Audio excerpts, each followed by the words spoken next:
Curie. How'd you do after your first adjustment? Better, worse, different, or stayed about the same? A little better? Good, good. I'm glad to hear that. Did you get a chance to use ice on it like we talked about? Okay. What we're going to do today is look at your x-rays and exam that we gathered last time and talk about what we can do to get you feeling better as quick as we can and then rebuild stability in your spine. So that's kind of where we're heading. Let's start with your x-rays. This is looking at the back of the upper half of your spine. And you can see there's some tipping here, 10 degrees right in the upper back, and then 7 degrees back in the other direction in between your shoulder blades. You've got kind of an S-shaped curve through there. And within that, you've got some rotation. So those misalignments are important because they impact the nerves. They put strain on the nerves, driving inflammation and pain. And remember, if you irritate certain nerves, it can impact your immune system, energy level, digestion, and so on. We want your nerves to be clear of interference. So that's just the upper half of the spine. Down in the low back, you've got another 6.9 degrees of curve in the mid-back and then 3.5 degrees. Your hips are shifted a little bit. And again, some rotation. So those misalignments continue on down into the low back.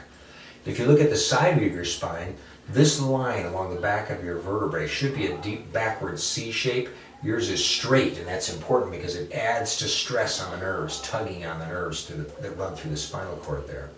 Low back, again, too straight. We'd like a deeper curve in that low back. Now, over time, those misalignments can cause wear and tear or degeneration. You're in phase 2 out of a possible 4 phases, which isn't terrible, but it does show that those misalignments have been there long enough to cause some wear and tear as well, and we want to stop that from going further.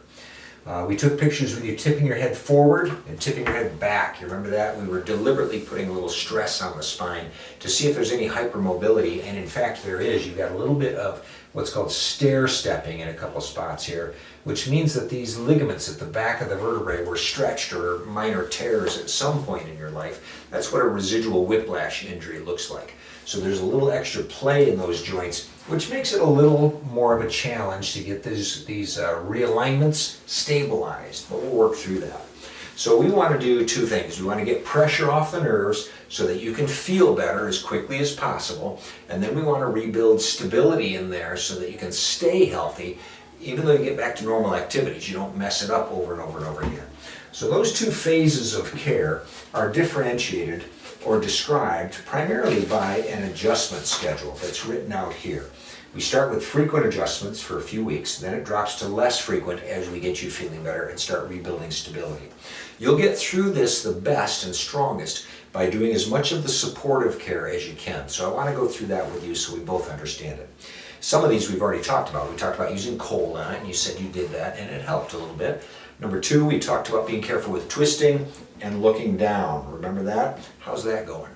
Starting to learn just how much twisting you do, right? We want to try to be aware of it and minimize it. You won't be able to eliminate it, but being aware of it gives us an edge at rebuilding stability. The next piece is maneuvers. Maneuvers are some exercises we're going to teach you that are too boring to be called exercises, so we call them maneuvers. They're pretty self-explanatory here, but we're going to send you an email with a link to this video that shows exactly how to do them as well. So yours are going to take about 6 minutes to go through. We want you to do them twice a day. This is the most important, practical, proactive thing you can do between visits to rebuild stability in your spine. So I'm going to be following up on this. I'll ask you about it from time to time. Make sure you work on your maneuvers as consistently as possible. You do them gently, do them consistently, and they'll help. The next piece has to do with your feet. Remember we did a foot scan. That foot scan showed the arches in your feet. Here we go. Your arches should be like this. Yours are falling to the outside. That's called pronation. They're tipping to the outside. And that's an instability down in the foundation of your skeleton that works its way up the kinetic chain into the spine. So we want to stabilize your arches so that we can help stabilize your spine. There's 2 things you can do about that. One is an exercise that's on the sheet with your maneuvers right at the bottom. It helps tone the muscles that hold those arches together. Your score was over 80, so you're also a candidate for orthotics, inserts you put in your shoes to lift those arches back up. Have you done that before? Okay, well let me give you some guidelines. 1, you want a flexible system, not a hard, rigid plastic system. We want them to be able to lift the arch but still allow the motion and function of the arches. Number 2, the more customized they are to you, the better. So there's 2 ways I've found to do that. One is Dr. Scholl's scanner system. They have it at Meijer and Walmart. And they do a scan of your foot, kind of like we did, and then they tell you what number of their system to get. That's a $50 system. Truly customized orthotics, where we send these scans in digitally and they build them right for your feet, are $350. Your insurance may help with that. You'll have to call them and ask them this specific question, and they'll tell you if they help pay for your orthotics or not. You're going to work on the knuckler exercise. If you want some help working through the orthotic piece, let me know. We can help you work through that. The next piece has to do with body chemistry and nutrition. You remember we did this scan with your hand on that blue gizmo. That looks at 197 things that your body's doing chemically all the time. You had 130 of them out of balance. That's a pretty bad score. It means you're using up your nutritional resources faster than you're putting them back in. It's kind of like driving a car. And you're running it okay, it's functioning fine, but you're not watching the fuel gauge, and at some point that's going to come back and bite you. So we don't want to just leave this here. Now there's two things you can do to try to replenish your reservoir. One is some nutritional infrastructure that I like to point out. First part of that is fruits and vegetables. You should get 5 helpings a day. How are you doing with that? Okay, so it's something you can be aware of and work on. This is how I do it. I start the day with an apple. I have a bowl of fruit when I get to the office. I have a salad with lunch. Usually have a vegetable with dinner. And then my cheat is the freeze-dried reds and greens. You may have seen commercials on those, but that's a way to cheat and get 1 helping of fruits and vegetables in as well. The second infrastructure piece is your multivitamin. What kind are you taking? None? Any particular reason why? Or if you're taking one, all right, what kind is it, you know? Because there are whole food multivitamins, and there are chemically produced synthetic vitamins. You'll absorb a lot more out of whole food vitamins, 80% compared to the 20% of synthetic vitamins. So I would recommend you get on a good, healthy, whole food multivitamin. To get that, you're either going to go to a health food store or you can get the one we have here. It's a good product at a great price, so that's an easy one. So that's the infrastructure. If you want to go another step, this report makes recommendations. Your top recommendation is more fiber, and again, you can do that simply. You're going to get more fruits and vegetables. That will help, but you can also take a capsule form of that we have here.